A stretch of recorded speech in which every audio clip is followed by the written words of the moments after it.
Channel. So இந்த வீடியோல நம்ம எத பத்தி பார்க்க போறோம் அப்டின்னா, ஒரு 3டி மாடல எப்படி இம்போர்ட் பண்ணலாம் அப்டின்றத பத்தி நம்ம பார்க்க போறோம். ஆக்சுவலி இதுதான் நான் ஃபர்ஸ்ட் வீடியோவா போடலான்ட்டு இருந்தேன். பட் நான் அவசரப்பட்டுட்டு ஒரு 3டி மாடலுக்கு எப்படி அனிமேஷன் குடுக்கறதுன்றத பத்தி ஃபர்ஸ்ட் வீடியோல சொல்ட்டேன். ஸோ நீங்க அப்போ ஒரு டவுட்ல இருக்கலாம். எப்படி அனிமே லைக் எப்படி ஒரு 3டி மாடல இம்போர்ட் பண்ணலாம் அப்படின்றத பத்தி நீங்க யோசிச்சுட்டு இருந்திருப்பீங்க. ஸோ நான் இந்த வீடியோல ஒரு சில வேஸ் சொல்லப் போறேன். அந்த வேஸ் ஃபாலோ பண்ணீங்கன்னா, உங்களாலயும் ஒரு 3டி மாடல ஈஸியா இம்போர்ட் பண்ணிடலாம். ஸோ ஃபர்ஸ்ட் ஆஃப் ஆல் நான் வந்துட்டு யூனிட்டி அசெட் ஸ்டோர் அப்படின்னு ஃப்ரீயா ஒரு விஷயம் இருக்கு. லைக் யூனிட்டியே ப்ரொவைட் பண்றது. ஸோ இதில வந்துட்டு நான் அட்வென்ச்சர் கேரக்டர்ன்னு ஒண்ணு பார்த்து வச்சிருக்கேன். நான் ஆல்ரெடி டவுன்லோட் பண்ணியிருக்கேன். ஸோ அத வந்து ஓப்பன் இன் யூனிட்டி குடுத்துடுறேன். ஓப்பன் யூனிட்டி எடிட்டர் குடுத்துடுறேன். ஸோ நீங்க அங்க வந்துட்டு ஒரு யூனிட்டி அசெட் ஸ்டோர்ல நீங்க ஒரு 3டி மாடல டவுன்லோட் பண்ணீங்க அப்டின்னா, அது ஓப்பன் யூனிட்டி எடிட்டர் குடுத்தீங்கன்னா, இந்த பேஜ் ஓப்பன் ஆகும். இந்த பேஜ்ல நீங்க எதுவும் பண்ண தேவையில்ல. இங்க வந்து இம்போர்ட் இன் ப்ராஜெக்ட்ன்னு இருக்கும். அத கிளிக் பண்ணிட்டு இங்க வர ஒரு டயலாக் பாக்ஸ் வரும். நீங்க அதுல இம்போர்ட் குடுத்துட்டீங்க அப்டின்னா, இன் ப்ராஜெக்ட்ன்னு வந்துரும். ஸோ ப்ராஜெக்ட்குள்ள போனதுக்கப்புறம் இத கேன்சல் பண்ணிடுங்க. நான் ஆல்ரெடி பண்ணிட்டேன்றதுனால லைக் பண்ணி வச்சிருந்தேன்றதுனால உங்களால திரும்பி காட்ட முடியல. ஸோ இப்போ வந்துட்டு மெஷ்ஷுக்கு போயிட்டோம் அப்டின்னா, நம்ப இன்ஸ்டால் பண்ணி லைக் நம்ம இம்போர்ட் பண்ணியிருக்க ஒரு 3டி மாடல் நமக்கு கெடைக்கும். ஸோ இப்ப பார்த்துக்கிட்டீங்கன்னா, ட்ரான்ஸ்ஃபார்ம்ல வந்துட்டு நம்போ சைஸ் இன்கிரீஸ் பண்ணிக்கலாம். போன வீடியோல நம்ம மவுஸ் வச்சு பண்ணிட்டுருந்தோம். பட் இந்த வீடியோல நான் வந்துட்டு ட்ரான்ஸ்ஃபார்ம் வச்சு பண்றேன். ஸோ உங்களுக்கு அந்த ஆல்டர்னேட்டிவ்வும் தெரியணுன்றதுக்காக. ஸோ பண்ணிக்கிட்டீங்கன்னா, இவருக்கு சாருக்கு கலரே வரல. ஸோ கலர் வரதுக்கு என்ன பண்ணணும் அப்டின்னா, ஃபர்ஸ்ட்டு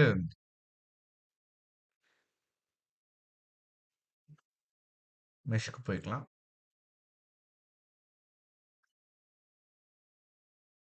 விண்டோ போங்க. விண்டோ போயிட்டு ரெண்டரிங் குடுங்க. ரெண்டரிங் குடுத்தோனே, ரெண்டர் பைப்லைன் கன்வெர்ட்டர்ன்னு ஒண்ணு இருக்கும். அத கிளிக் பண்ணிக்கோங்க. மெட்டீரியல் அப்கிரேடுன்னு ஒண்ணு இருக்கும். அத குடுத்துட்டு, இனிஷியலைஸ் கன்வெர்ட்டர்ஸ் குடுத்துட்டு, சேவ் அண்ட் கன்டின்யூ குடுத்தீங்க அப்டின்னா, this process makes irreversible changes. So wait நம்ம ஏதோ மிஸ்டேக் பண்ணியிருக்கோம் அப்டின்றத நெனைக்கிறேன். ஸோ இத கேன்சல் குடுத்துருங்க. இங்க வந்துட்டு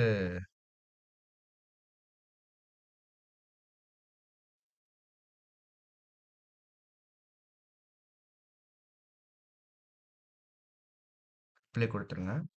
அப்ளை குடுத்தோனே, இப்போ வந்துட்டு ஃபுல்லா பர்பிள் ஆயிடுச்சு. இந்த பர்பிள் நான் ஆக்கிட்டேன்னா, இப்போ நம்ம என்ன பண்ணோமோ, அத திரும்பி பண்ணலாம். Render pipeline converter, material upgrade, initialise converters குடுத்தாச்சு. This process makes irreversible changes. Initialise converters, convert assets குடுத்தாச்சு. இப்ப இனிஷியலைஸ் கன்வெர்ட்டர்ஸ் குடுத்தோனே, இப்ப பார்த்துக்கோங்க. அந்த நம்ம இன்ஸ்டால் பண்ணியிருக்க அந்த ஆனிமேட்டரோட கலர் வந்திருக்கு. ஸோ நல்லா நோட் பண்ணீங்கன்னு நான் நெனைக்கிறேன். ஸோ இத எப்படி பண்ணணும்னு நான் திரும்பியும் சொல்லிர்றேன். நீங்க வந்துட்டு அந்த 3டி மாடல் அப்ளை பண்ணணும். ஃபர்ஸ்ட்டு மெட்டீரியல்ஸ் போயிட்டு, எப்பவுமே ஒரு யூனிட்டி அசெட் ஸ்டோர்லேருந்து நீங்க ஒரு 3டி மாடல இம்போர்ட் பண்ணீங்கன்னா, அது வந்து டிஃபால்ட் கலர் வந்துட்டு பர்பிள் கலர்ல தான் இருக்கும். ஸோ நீங்க அந்த 3டி மாடல்ல போயிட்டு கிளிக் பண்ணிட்டு, ஆ மெட்டீரியல்ஸ்ல இந்த இடத்துல வந்துட்டு நீங்க ஃபர்ஸ்ட் அந்த பர்பிள் கலர அசைன் பண்ணிடுங்க. ஃபர்ஸ்ட் அத அசைன் பண்ணிட்டு, அதுக்கப்புறம் விண்டோ போயிட்டு ரெண்டரிங் குடுத்துட்டு, ரெண்டர் பைப்லைன் கன்வெர்ட்டர் குடுத்துட்டு, இது 2த்தையும் கிளிக் பண்ணி initial converters plus convert assets குடுத்தீங்கன்னா, ஃபர்ஸ்ட்டு இனிஷியல் கன்வெர்ட்டர்ஸ் குடுங்க. சப்போஸ் இந்த மாரி ஏதாவது ப்ராப்ளம் வந்ததுன்னா, 2த்தையும் click like renderer and settings asset செட்டப்போ மெட்டீரியல் அப்கிரேடோ கிளிக் பண்ணிட்டு, கன்வெர்ட் அசெட்ஸ் அப்படின்னு குடுத்துட்டீங்கன்னா, அதோட ஒரிஜினல் கலர் வந்துரும். ஸோ உங்களுக்கு புரிஞ்சிருக்கும்னு நெனைக்கிறேன். ஸோ நம்ம இத ஃபர்ஸ்ட் டெலிட் பண்ணிட்டு, நெக்ஸ்ட்டு வந்துட்டு நம்ம மிக்ஸாமோக்கு போலாம். மிக்ஸாமோ போயிட்டு ஒரு ஒரு ரேண்டமா ஒரு கேரக்டர் ஃபர்ஸ்ட் நம்ம எடுத்துக்கலாம். லுக்ஸ் லைக் எ கூல் காய். ஸோ இத நம்ம எடுத்துக்கலாம். இப்ப இது வந்து வேற வெப்சைட் மிக்ஸாமோ. இதுல வந்துட்டு நீங்க ஃப்ரீயாவே எடுத்துக்கலாம். ஒரு 3டி மாடல்ல நம்ம இதுல டவுன்லோட் பண்ணலாம். எஃபி எக்ஸ் ஃபார் யூனிட்டி அப்படின்னு போட்டிருக்கு. டி போஸ்ட்ல இருக்கு. ஸோ டி போஸ்ட்ல இருக்கட்டும். ஸோ ஃபர்ஸ்ட் நம்ம டவுன்லோட் பண்ணிடலாம். டவுன்லோட் பண்ணது வந்துட்டு நேரா வந்து நம்ம திஸ் பிசில போய் ஸ்டோர் ஆயிடும்.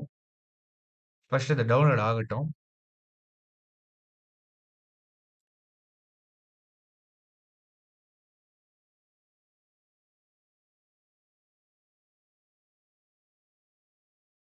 ஸோ டவுன்லோட் ஆயிடுச்சு. ஃபைல் மேனேஜருக்கு போகலாம். இது இருக்கட்டும். இதை மினிமைஸ் பண்ணிக்கலாம்.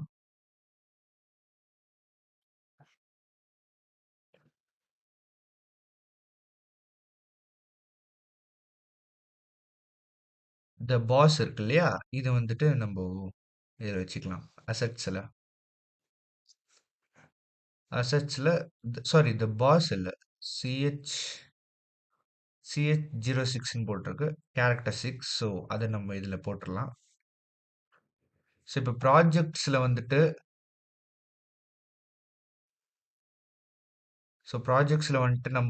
நம்ம இன்ஸ்டால் பண்ண 3D மாடல் வந்திருக்கு. ஸோ நம்ம அகெயின் போன இதில் என்ன பண்ணுமோ அதே திரும்பி பண்ணலாம்.